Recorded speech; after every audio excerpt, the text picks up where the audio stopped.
நீங்கள் கொத்தவரங்காயை அடிக்கடி உணவில் சேர்த்துக்கொள்ள இரத்த சர்க்கரையின் அளவை கட்டுப்படுத்துவதுடன் இது ஒரு வலி நிவாரணியாக செயல்படுகின்றது.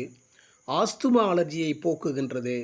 இதில் ஏராளமான சத்துக்கள் நிறைந்துள்ளன.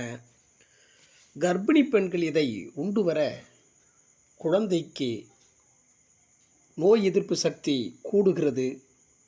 பிராணவாயு நிறைந்த இது வயிற்றில் புண்களை ஆற்ற வல்லது. இதை வாயுப்பொருள் என்பார்கள்.